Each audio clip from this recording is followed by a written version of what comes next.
that like she more than me. What? Immortality is pretty tempting. Marcus. For letting them deoblerize each other! Oh, stupid boy! How the fuck was I supposed to know?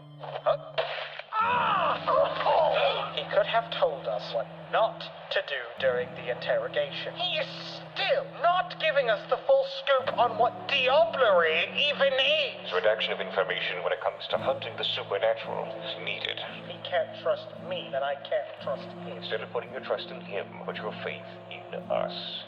As a family. Even if he has sat down and taught the risks of, say, imbibing vampire vitae, would he really listen? What worries me far more is the fact that this secrecy of yours is creating rifts between you two. Just wait a little while longer before you say too much. I will not tell Marcus anything until TF2 releases.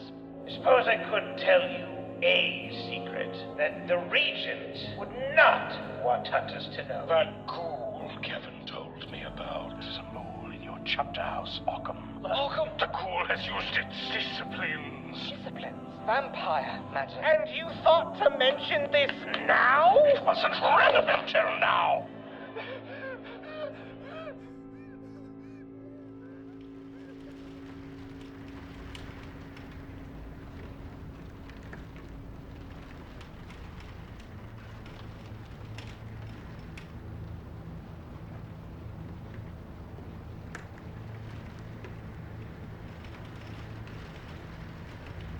This is horrible.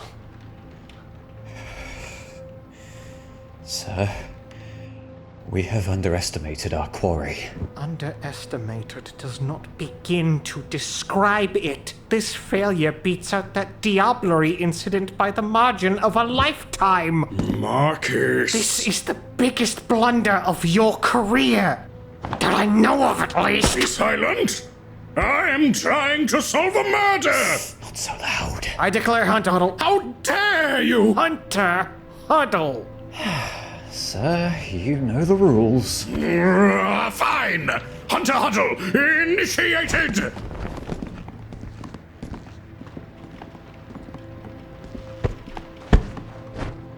You want to strategize, huh? Talk reconnaissance? Ice pack? It's just too late for ice packs, Marcus. A man is dead. Dad! Stop obliviating and answer me! What did this? How did this even happen? Fatigue looks like he exploded! That's not in the ghoul playbook! What the hell is going on? I don't quite know. Yes, you do. Of course you do. No, I don't. You always do. And you always hide it. Stop it, Marcus. No, now's not the time. We are talking about this now because murder. Might I interject? Dr. Waters. Where'd you come from? You are a doctor. You suddenly operate upon a sacred hunter huddle. Forgive the lack of decorum, but your loud, boisterous voice is relatively hard to ignore. All that screaming at a crime scene makes me want to scalp you. With my scalpels. Oh God, my nose is bleeding. Yes, my voice is quite powerful. The hunter huddle may need improvement. So, how much did you hear? Enough to guess the obvious, that we may not be dealing with a ghoul at all. Really now? Do not put your words in my mouth! Oh, the words are all yours. After all, I'm citing them from your scholarship. Preposterous! You read my work? With all its side tangents about dog cancer and orangutans. What a twist! Surprised you had time to read between your benders. You live in a glass house, Dee. Shouldn't you be thanking me for keeping your work alive? Damn it, you're basically Occam's second. If you're both willing to use our work, how the hell did Remold manage to censor it? Nepotism, seniority, the fact that he's from London and we're a backwater. But there's a time and place for that conversation. Ankle deep in my colleague's guts, isn't it? On that subject, I'm sorry we couldn't save 𝚂𝙸𝙃𝙸𝚾𝙽. As am I. This is an unfathomable loss. Lord 𝚂𝙸𝙃𝙸𝙾 was among the greatest hunters I've ever met. But know that I will respect his legacy by doing my job. And I wish for you to say your piece now, or tend to his great vessel, and leave us to our work. My piece? It's simple. Our isn't a culprit ghoul. I mean, our culprit isn't a ghoul. Probably. This is textbook blank body work. A vampire? Is that possible? It may be. Bloody hell. Simon's current state speaks to it, and, of course, the savage state of 𝚂𝙸𝙃𝙸𝙾. A matter like this would have demanded particular mastery of physical disciplines. So tell us about them.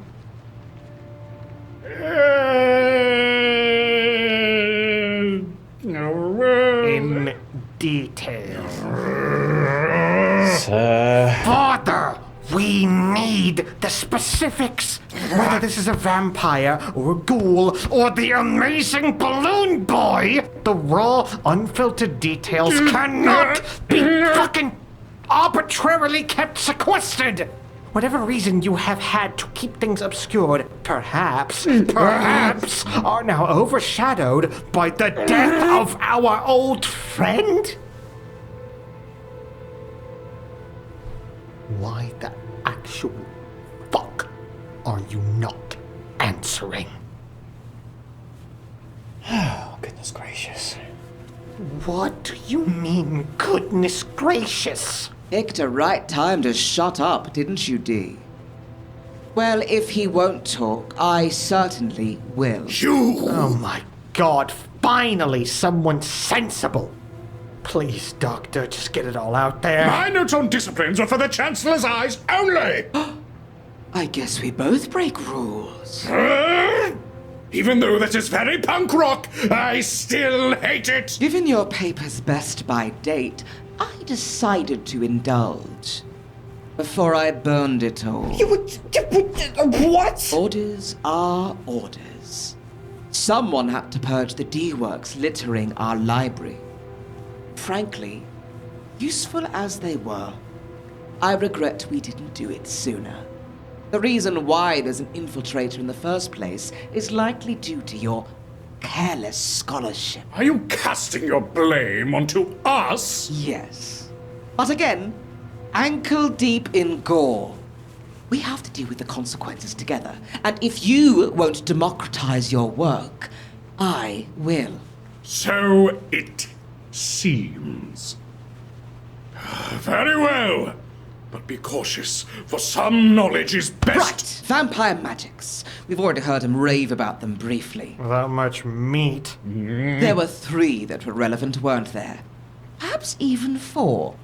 Let me jog my memory by going down the list. Potence. That was first on your list, wasn't it, Dee? I don't remember. I wrote it out years ago. Sounds straightforward. Without any commas, it certainly was. Juggling dumpsters, innit? Or ripping someone apart with your bare hands. Now, worth noting, each unique vampiric power can, as far as we know, be learned by any given vampire. But important. You almost missed this. Each unique discipline comes naturally to different vampire types. Those not of that type must learn how to use them. Ah, so potent is something our human-animal vampire had naturally, I assume? Able to launch a fully grown adult like a football is part of the ape vampire learning curve? Incorrect! See, that's what I... Wait, what? Humanimal type vampires don't boast potence as an innate skill. Rather, they rely on the supernatural powers of protean. Instead of raw strength, animalistic fury comes to them more naturally. Serrated claws that can hiss through flesh like a knife through butter. Those are the humanimal's preferred weapon. Then, how the hell was he so strong, Sir D? Ape boy, I mean. As Dr. Waters said, Just because potence isn't innate to a vampire type doesn't mean they can't gain its knowledge. It's simply more difficult. Ape-boy had the means to gain such power. I'm sorry, but I don't know who any of these people are, and if I have to hear more fake carnival names, I might just vomit. Can we refocus? Right, of course. Perhaps you could share your own knowledge on the subject, Doctor. For one, I know even a novice user hits about as hard as a sledgehammer. Vile bodily trauma of varying degrees. They can also potentially leap into the air, yes? Quite high, too. Scaling buildings with a single jump, that sort of thing. I can confirm seeing something similar. It's horrifying. And sadly, a bit ballin'. Marcus! So, sledgehammer strength, double jumping, etc. That's novice level stuff? Yes. But these abilities become more potent the more potent the blood of a vampire. Potence that the vast majority of ghouls simply aren't capable of achieving with regards to... potence. What? Stop saying potence! Novice level powers are available to them, though. A ghoul could commit extensive harm and jump like the world's their bloody trampoline. But not to the extent where they could commit this kind of harm. Yeah? The likelihood is far lesser, as you know. Well, in either case, other skills potent magicians purportedly have available to them are to create ripples in concrete and stone floors as they strike the earth, making otherwise placid people go break shit berserk, make any part of their body as capable of violence as their fist, to make the sound of their finger snaps hit with the force of a bullet train. Indeed. Potence is mighty and formidable. I once beheld an elder vampire halt the flow of a raging river with strength and strength alone. It is not to be underestimated. Of course, most blanks are unlikely to have astoundingly creative powers. Those are reserved for the upper crust, by my reckoning. Still, that is an extremely worrying portent. What with 𝚂𝙸𝚃𝙸𝚾's state. Great! So I'm satisfied we've covered the hallowed art of dead things hitting other things very hard. Nevertheless, there's more. Dominate. Mesmerism. Mentis imperium. Power over the mind. This particularly interested me as, well, a scholar of the mind's potential. This is among the vilest wherewithals leeches can afford with their vitae. No creature should be able to infringe so forcibly on the will of others. Yeah, who knows? Someone could use it to actually get info out of you. Many have tried. Most have detonated. Your bickering aside, dominate is one of the blank body's parapsychological abilities. What now? Mental influence. Where its sister discipline, presence, is more akin to an unnatural charisma, dominate users simply hijack their victim's psyche through sheer willpower. Those targeted are issued simple commands that are performed automatically, as if possessed. Like if you want someone to stop approaching, you say, "Not a step closer." Quite. However, while some blanks can puppeteer entire crowds, or bury their suggestions so deep it erases a host's personality, that kind of power is more common in the upper echelons of their society. A lower level blank would be more limited to temporary commands targeting single individuals. Ah. So when more than one person is dominated, that's an advanced technique, yeah? That's what I said, no. In general, disciplines begin with a very limited scope. It's only with experience that a blank's abilities become more than low-grade parlor tricks. Like taking the blinders off of a horse, it only unleashes their true potential for harm. Just like a real horse! Sure. One could imagine the ability to engage multiple at once to be the ultimate state of dominate, freed of any limitation in that field. So, hypothetically, if one were to control a group of 5... Then you'd be facing a creature of immense skill as far as domination is concerned. Ah, great and mighty indeed. It is a dangerous and insidious sphere of power, emblematic of the beasts as a whole. What they can force you to do at the higher levels of mastery is nightmarish. But being able to circumvent the spell when it's cast is still a point of advantage. Indeed. The strength of one's will is something the vampiric curse tarnishes, rather than empowers. To that end, the canny hunter can potentially thwart their devilish commandments, if properly prepared. The issue comes, of course, with the element of surprise. For instance, if I were a powerful blank and I told you, hey, Marcus, kill yourself. No. Yes, you wouldn't. But if I were a blank body and you weren't expecting... Nah, still wouldn't. No, what I'm telling you is you would. Because you wouldn't have your mental defenses prepared. I don't know, maybe I'm just built differently? That's my boy! You are insufferable. I'd probably off myself if you were an elder vampire, if that helps. Yes, heartwarming, kid. The point is, a ghoul can probably only charm one person. But if it's a full-on blank, any one of us could have sleeper suggestions buried in our psyche and not know it. Except for me. No! And Big D neither! We are done wasting my time. Why don't we move on to the next subject you'll all ruin? Are we really that bad? Yes. Now then, obfuscate. Alright, so my guess on this one is the ability to vanish from sight. We've seen that ourselves. Not seen, I guess. To that end, any additional insight? Like most things in this great world of ours, it's more complicated than just a layman's understanding of invisibility. Obfuscate as a discipline encompasses a rather varied arsenal. The gist is in the name.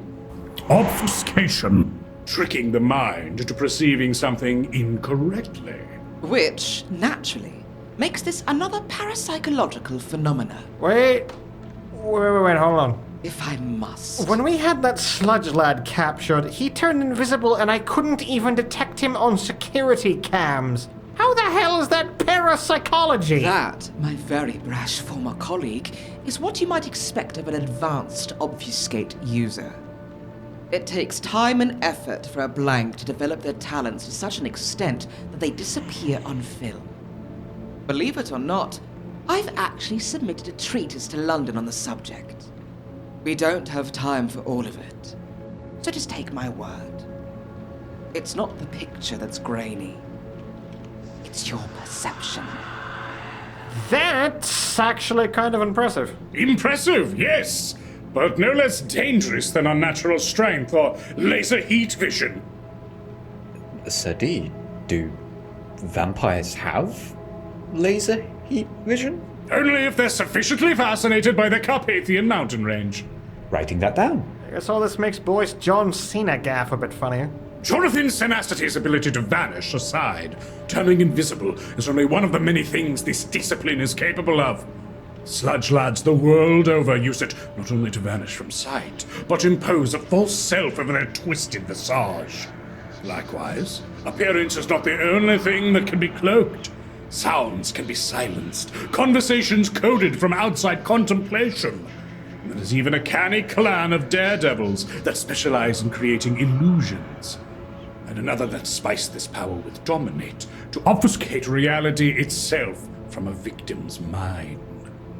Goodness gracious. You know, D, when it's my area of expertise and you do most of the talking. This is all my expertise, good doctor. Remember whose work you're quoting. True, but when I choose to forget that, who will become the primary source then? A low and cruel blow. That's my specialty.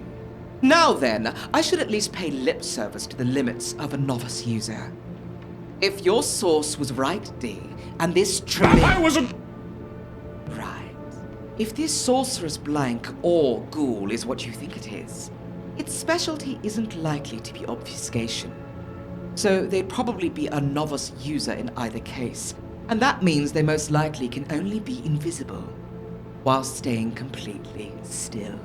Right. The chasm between beginning and advanced with this stuff is indeed wide as hell. Like I said, parlor tricks. Be that as it may, they're still deadly. Even if they're a novice at every discipline we've gone over, that's still someone who can turn invisible, hit like a sledgehammer, and make you forget you ever saw them. Unfortunately, the worst is yet to come. For if this is indeed a vampire wizard or one of their ghouls, knowledge of this last discipline is all but guaranteed. One of the most potent and potentially dangerous powers at a blank body's disposal. Blood sorcery.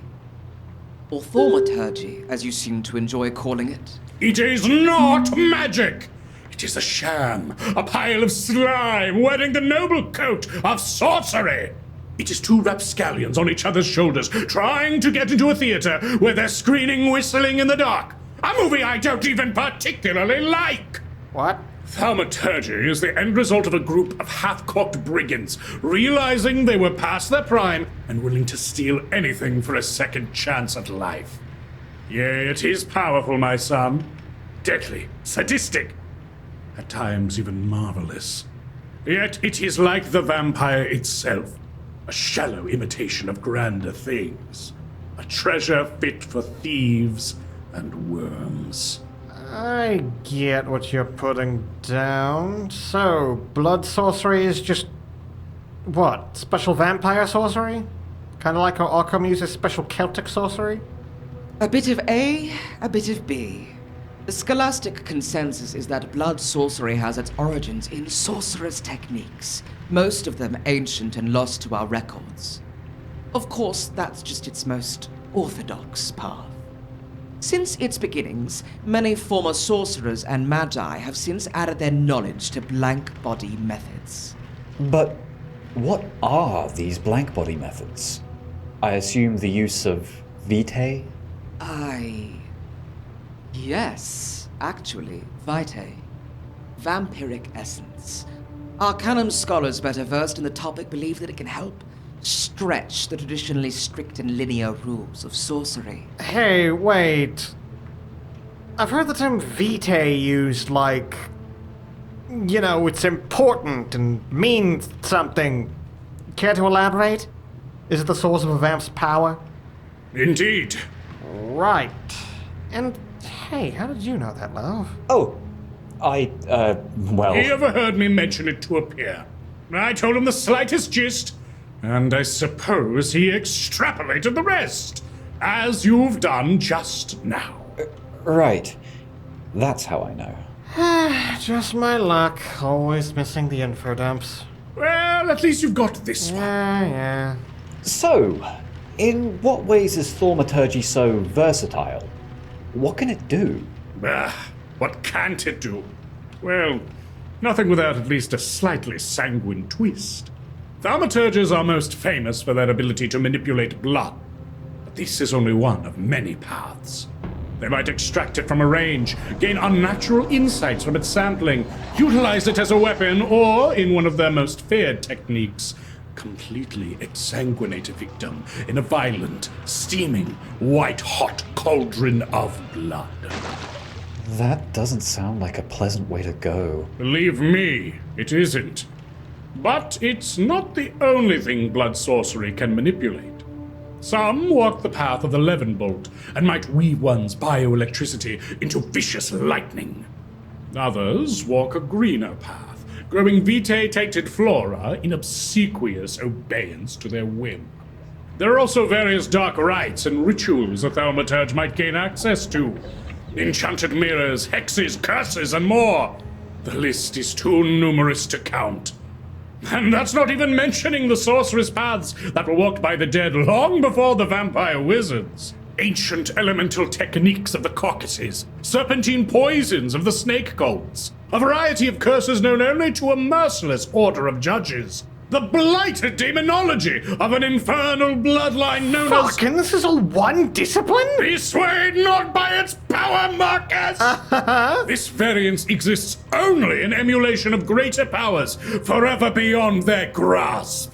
A fact that vexes those warlocks, so haggard, aged, and proud, ever on through their days of restless slumber. I mean, okay if you say so, I guess. But I'm feeling it in my bones. We might be getting somewhere with this. More details, Father, more. Come on, don't stop now. No! No? No more! This is useless to dwell on. Thaumaturgy is too vast to be useful. Query me no longer! Oh, bloody hell! You're getting closed-lipped about this stuff again? I've already told you far more than I intended to. Oh, great. Just great. So I can only learn about the secret scary world of the supernatural when someone bites it big time, huh? Hey! My son! My secrecy is protection! And how does keeping this from us protect anyone exactly? How did it protect 𝚂𝙸𝙃𝙸𝚾𝙽? Hold on, need to, dip from the family drama. They've finished hosing Spit off. I'm going to go and check on him. Father, if it's as you say, and just knowing this information is tantamount to breaking some sort of human vampire kayfabe, but you know all of this and won't tell us, how is that optimal? How are we supposed to survive when things get like this? Marcus! Sorry, love, but I will be heard out on this. We're here as your family because we want to understand and fight these murderous monsters! Not just that, son! The boundaries are set for a reason, so we do not unnecessarily endanger ourselves. A dead hunter is useless to all, except as a warning writ in blood. Who are the rules set by? You? Yes! And I would have you abide by them as your father! I am stronger than you, smarter than you, a superior hunter! I am your better, and you still... Steady! That... No, that was too far. Marcus, I am not... No, Father. That was probably the most honest thing you've said to me in years. And you know what? You're right. Marcus... We're just going to call it settled, all right? You've kept this from us for our so-called protection. And until recently, I wouldn't have accepted that excuse. What do you mean? Someone gave me some very important insight on trying to work on things like this. So I'm going to take it to heart instead of digging further. Are you certain, son? Hey, don't get me wrong in the slightest, Dad. We're still going to talk about this. But right now, not at all. We're discussing it later, then. Absolutely. But until then, we've got a murderer loose in the chapter house with us, and we can't just bicker like this. There's already too much bickering. He is right. We still lost.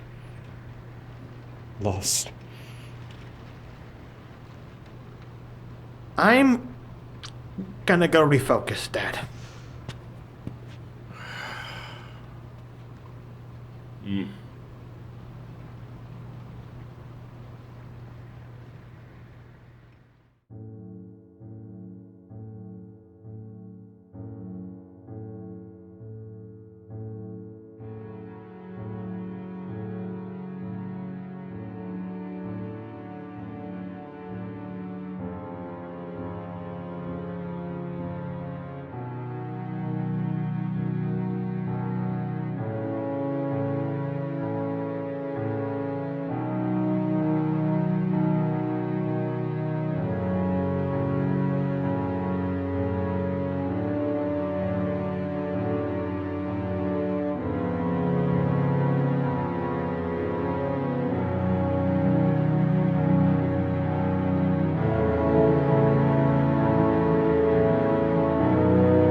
Like if you want someone to stop approaching, you say, not a step closer. Like if you want someone to stop approaching, you'll say, not a step closer! I have stolen your damsel and tied him to this railway track in Norfolk. Oh no, he's gonna get run over by the children's railway!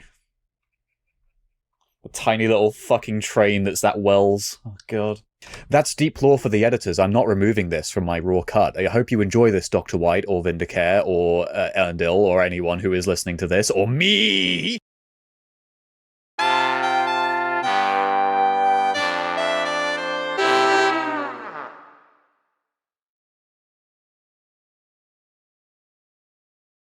Oh, fuck yeah. Hell yeah.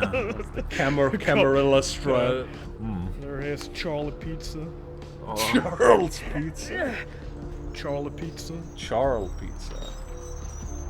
Spill this ragu. There. What time is it? Alright, Alpha, you know what to do. Oh, are you gonna go for that one? No, you go for it. You're the right text. You would just want to Admire. admire me in private. I've suddenly got the urge to walk down that. Why am I doing that dark voice for and Dominic? foreboding alley over there. No, that's intimidation. Join me? That's presence, No. you fool. Is it? Yes. because Now you because know. the fucking the font that they used is fucking It's so fucking like evil, Looks- evil yeah. text. They're using Dawn. There you go. Evil coded. it looks like a fucking new metal band. Demon Good luck fallen finding a text. bidet around here. A bidet. Bidet? Talking about, yeah, go to the Good fucking God. bum. Go to the corner and face the wall. The taxpayers are certainly. Go closer to Good gang. luck finding a The bidet gang. around here. The gang. The coterie. The coterie. The coterie. the wall inspectors. Alright, that's good. Then nobody gives a shit. Alright, now sire them.